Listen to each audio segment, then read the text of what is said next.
నమస్కారం. తెలుగు మొరల్ క్రానికల్స్కు ఘన స్వాగతం. గోదావరి నది పరవళ్లు తొక్కుతూ ఇసుక తిన్నెల మీద అలల సవ్వడి చేస్తూ సాగిపోయే ఆ పచ్చని కోనసీమ ప్రాంతంలో రామచంద్రాపురం అనే ఒక అందమైన గ్రామముంది. ఆ ఊరి పొలిమేరల్లో అడుగుపెట్టగానే గాలిలో కలిసిన తడి మట్టి వాసన, కొబ్బరి ఆకుల గలగలలు మనకు స్వాగతం పలుకుతాయి. తెల్లవారుఝామున ఆకాశం ఇంకా నిద్రలేవకముందే తూర్పున లేత నారింజరంగు వెలుగులు విరజిమ్ముతున్న వేళ మంచు దుప్పటి కప్పుకున్న వరిపొలాలు వెండి వెలుగులతో మెరిసిపోతుంటాయి. ఆ ఊరి చివరన ఒక పాతకాలపు పెంకుటిల్లుంటుంది.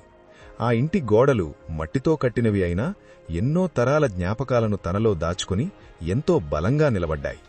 ఇంటి ముందర విశాలమైన అరుగు, దానికి ఆనుకుని 100 ఏళ్లనాటి ఒక భారీ మర్రిచెట్టుంటుంది. ఆ మర్రిచెట్టు ఊడలు నేలను తాకుతూ ఆ ఇంటికి ఒక సహజమైన రక్షణ కవచంలా, ఒక పెద్ద దిక్కులా కనిపిస్తాయి. ఆ ఇంట్లోనే రాఘవయ్య అనే వృద్ధుడు నివసించేవారు. రాఘవయ్యకు ఇప్పుడు 70 ఏళ్లు దాటాయి. తెల్లటి జుట్టు, ముఖం నిండా కాలం గీసిన అనుభవాల ముడతలు ఉన్నా ఆయన కళ్లలో మాత్రం ఒక వింతైన ప్రశాంతత, గుండెలో అంతులేని ధైర్యం ఉంటాయి. రాఘవయ్య భార్య లక్ష్మి 10 ఏళ్ల క్రితమే అనారోగ్యంతో పరమపదించారు. అప్పటినుండి రాఘవయ్యకు ఆ ఇల్లే సర్వస్వం. ఉన్న ఒక్కగానొక్క కొడుకు విక్రమ్ నగరంలో పెద్ద సాఫ్ట్వేర్ కంపెనీలో మేనేజర్గా స్థిరపడిపోయాడు. రాఘవయ్యకు తన ఊరు అంటే ప్రాణం. ఆ మట్టి వాసన, ఆ చెట్లు, తనతో మాట్లాడే ఆ పశువులు ఆయనకు దైవంతో సమానం. ప్రతిరోజూ ఉదయాన్నే లేచి తన పెరట్లో ఉన్న తులసికోటకు నమస్కరించి ఆవులకు మేతవేయడం ఆయన దినచర్య. ఆయన ఒంటరిగా ఉన్నాడన్న మాటే కాని ఆ ఊరిలోని ప్రతి చెట్టు, ప్రతి రాయి ఆయనతో మాట్లాడుతున్నట్లు ఆయనకు అనిపిస్తుంది. ఆయన అరుగుమీద కూర్చుని పాత రేడియోలో ఘంటసాలగారి భక్తిగీతాలు వింటుంటే ఆ ప్రాంతమంతా ఒక ఆధ్యాత్మిక వాతావరణం నెలకొంటుంది.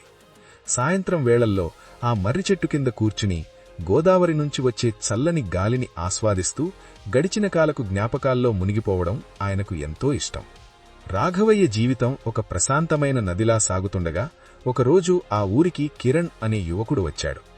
కిరణ్ నగరంలో పుట్టి పెరిగినవాడు. ఆధునిక జీవనశైలికి అలవాటు పడినవాడు. ఎప్పుడూ ల్యాప్టాప్, మొబైల్ ఫోన్లతో కుస్తీ పడుతూ డెడ్లైన్ల ఒత్తిడిలో బతికేవాడు. ఆఫీసులో జరిగిన ఒక పెద్ద ప్రాజెక్ట్ విఫలమవడంతో మానసిక ప్రశాంతత కోసం తన తాతల నాటి పాత ఇంటిని చూద్దామని కొన్నాళ్లు ఇక్కడే ఉండాలని వచ్చాడు. కిరణ్ ఊరిలోకి అడుగుపెట్టగానే అతనికి అంతా కొత్తగా, వింతగా అనిపించింది.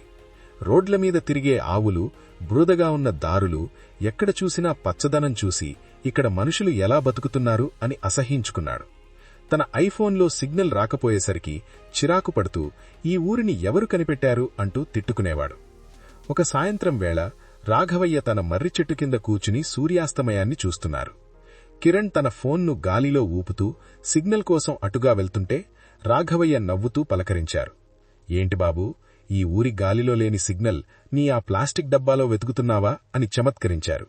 కిరణ్ ఆగిపోయి, తాతయ్య, అసలు ఈ ఊర్లో కనీసం ఇంటర్నెట్ కూడా లేదు, మీరు ఎలా కాలక్షేపం చేస్తున్నారు, బోరు కొట్టదా అని అడిగాడు. రాఘవయ్య చిన్నగా నవ్వి, బాబూ, మాకు ఇంటర్నెట్ అవసరం లేదు. ఒకరి ముఖం చూసి ఒకరు మాట్లాడుకునే స్వచ్ఛమైన మనస్సులున్నాయి. ఆ పైన ఆ ప్రకృతితో నేరుగా కనెక్ట్ అయ్యే అవకాశముంది. ఈ మర్రిచెట్టు ఇచ్చే హాయి నీ ఏసీ గదుల్లో దొరకదు అని చెప్పారు. ఆ మాటల్లోని లోతు కిరణ్కు మొదట అర్థం కాలేదు కాని రాఘవయ్య వ్యక్తిత్వం అతన్ని ఆకర్షించింది. మరుసటి రోజు నుండి కిరణ్ సాయంత్రం వేళల్లో రాఘవయ్య దగ్గరకు రావడం మొదలుపెట్టాడు. రాఘవయ్య అతనికి తన జీవితంలోని గొప్ప మలుపులను వివరించేవారు. తన యవ్వనంలో ఆ ఊరికోసం తను చేసిన పోరాటాలు, తన భార్య లక్ష్మితో పంచుకున్న అనురాగం, తన కొడుకు విక్రమ్ పుట్టినప్పుడు తను పడ్డ సంబరం గురించి చెబుతుంటే కిరణ్కు ఒక అద్భుతమైన నవల చదువుతున్నట్లు ఉండేది. రాఘవయ్య మాటల్లో ఎక్కడా డబ్బు ప్రస్తావన ఉండేది కాదు. కేవలం మనుషుల మధ్య ఉన్న అనుబంధాల గురించే ఉండేది. ఒకరోజు కిరణ్ ఒక ప్రశ్న అడిగాడు. తాతయ్య, మీ కొడుకు మిమ్మల్ని తనతో పాటు నగరానికి తీసుకెళ్తానని అనలేదా అని నిట్టూరుస్తూ అన్నాడు. బాబు, కాని అక్కడ ఆ 4 గోడల మధ్య ఏసీ గదిలో నేను ఊపిరి పీల్చుకోలేను. ఇక్కడైతే నాకు ప్రతి చెట్టులో నా లక్ష్మి కనిపిస్తుంది. ప్రతి మట్టి రేణువులో నా పూర్వీకుల ఆశీస్సులు ఉన్నాయి. నా కొడుకుకు నేను అక్కడ ఒక అదనపు భారంగా అనిపించకూడదు. అందుకే ఇక్కడే ఉండిపోయాను అని తన మనసులోని వేదనను బయటపెట్టారు. ఆ మాటలు వింటుంటే కిరణ్కు తన తల్లిదండ్రులు గుర్తొచ్చారు. తను కూడా వాళ్లని కేవలం అవసరం ఉన్నప్పుడే గుర్తు చేసుకుంటాడు కదా అని మనసులో ఒక రకమైన అపరాధ భావం కలిగింది. రోజులు గడుస్తున్న కొద్దీ కిరణ్ మనస్తత్వంలో ఊహించని మార్పు రావడం మొదలైంది. అతనిప్పుడు ప్రొద్దున్నే లేచి రాఘవయ్యతో కలిసి పొలానికి వెళ్తున్నాడు. ఎర్రటి సూర్యుడు ఉదయిస్తుంటే, మంచు బిందువులు వరికంకుల మీద మెరుస్తుంటే వచ్చే ఆ అందం ముందు తన సిటీలోని కాంక్రీట్ భవనాలు ఏపాటివి అని అతనికి అర్థమైంది. రాఘవయ్య అతనికి వ్యవసాయం గురించి, గింజ నాటిన దగ్గర నుండి పంట చేతికి వచ్చే వరకు ఉండే కష్టం గురించి వివరిస్తుంటే, మనం తినే ప్రతి మెతుకు వెనక ఎంత త్యాగం ఉందో కిరణ్ తెలుసుకున్నాడు. ఆ ఊరి ప్రజలు ఒకరికొకరు సహాయం చేసుకునే తీరు, పండగ వస్తే ఊరంతా కలిసి జరుపుకునే పద్ధతి కిరణ్లోని యాంత్రికతను తొలగించి ఒక సున్నితమైన మనిషిని బయటకు తెచ్చాయి. ఒకరోజు ఆ ఊరి ప్రశాంతతను చెడగొట్టడానికి కొందరు నగరానికి చెందిన రియల్ ఎస్టేట్ వ్యాపారులు వచ్చారు. ఆ ఊరి మధ్యలో ఉన్న పాతకాలపు చెరువును పూడ్చివేసి అక్కడ ఒక పెద్ద షాపింగ్ మాల్ మరియు రిసార్ట్ నిర్మించాలని వారి ప్లాన్. ఆ చెరువు కేవలం నీటి వనరు మాత్రమే కాదు, ఆ ఊరి గ్రామ దేవతలాంటిది. చుట్టుపక్కల 100 ఎకరాలకు ఆ నీరే జీవనాధారం. ఆ వ్యాపారులు ఊరి పెద్దలను డబ్బుతో లొంగదీసుకోవాలని చూశారు. కొంతమంది గ్రామస్తులు కూడా ఆ డబ్బుకు ఆశపడి మౌనంగా ఉండిపోయారు. కాని రాఘవయ్య మాత్రం గట్టిగా ఎదురుతిరిగారు. ఆ చెరువు ఈ ఊరి గుండెకాయలాంటిది. దాన్ని ముట్టుకుంటే ఊరు సర్వనాశనమవుతుందని ఆయన హెచ్చరించారు.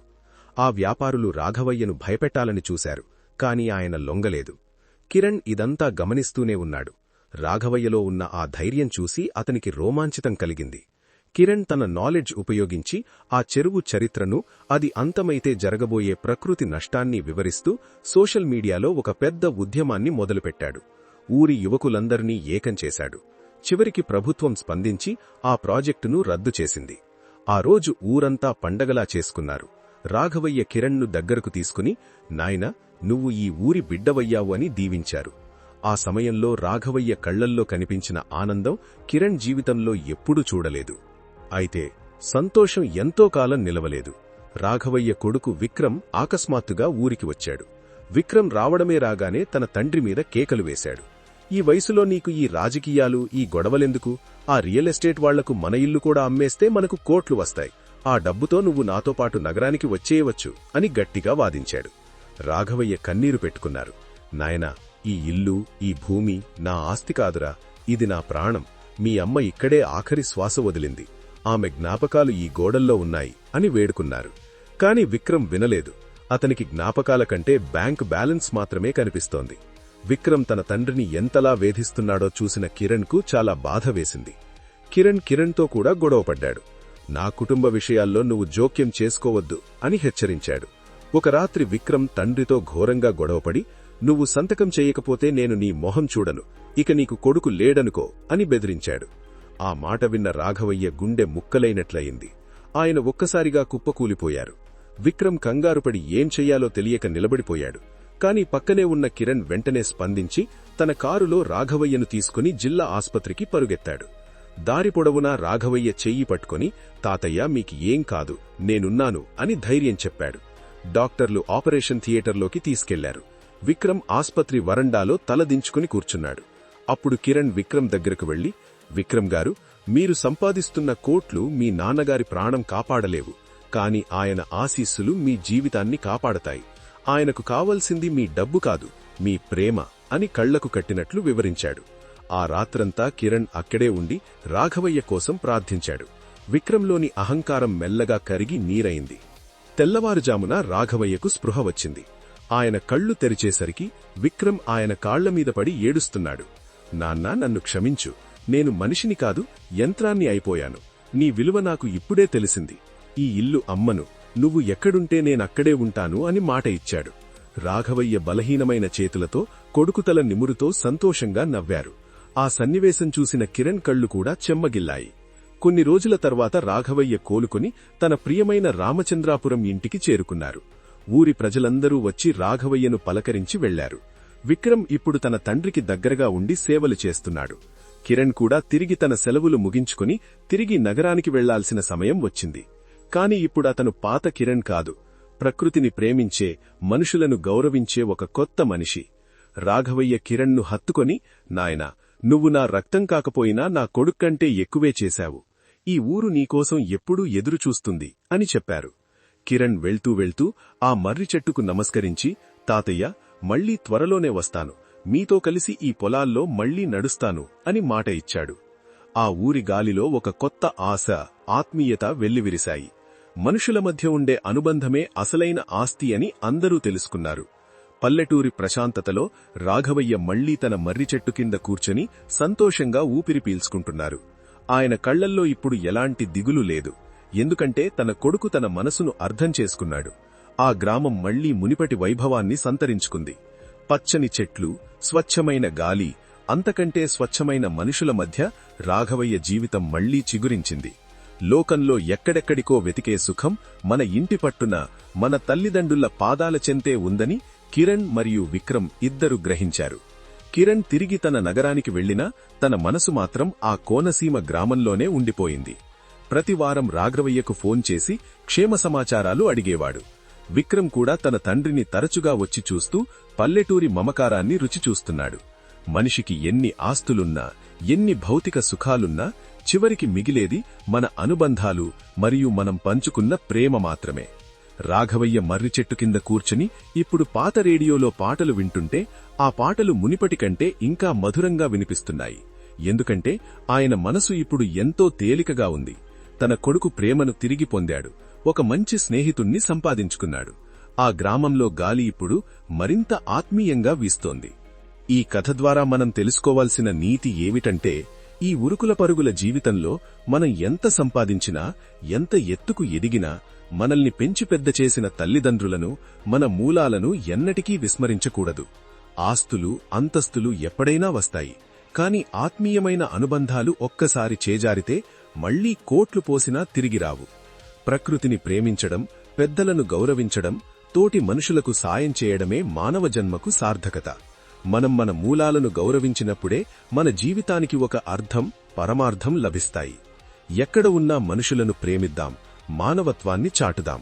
నిజమైన బంధమంటే కేవలం రక్త సంబంధం కాదు, ఒకరి మనసును మరొకరు అర్థం చేసుకుని కష్టాల్లో తోడుగా నిలబడటమే. ఈ కథ మీ హృదయాన్ని తాకినట్లయితే దయచేసి మా ప్రయత్నాన్ని ప్రోత్సహించడానికి ఈ వీడియోను లైక్ చేయండి. ఈ గొప్ప నీతిని మీ స్నేహితులకు మరియు కుటుంబ సభ్యులకు షేర్ చేయండి. మా తదుపరి అద్భుతమైన కథలను అస్సలు మిస్ అవ్వకుండా ఉండడానికి ఇప్పుడే సబ్స్క్రైబ్ చేసుకోండి మరియు పక్కనే ఉన్న గంట సింబల్పై క్లిక్ చేయండి. తెలుగు మోరల్ క్రానికల్స్ కుటుంబంలో ఒకరిగా చేరినందుకు మీకు ధన్యవాదాలు.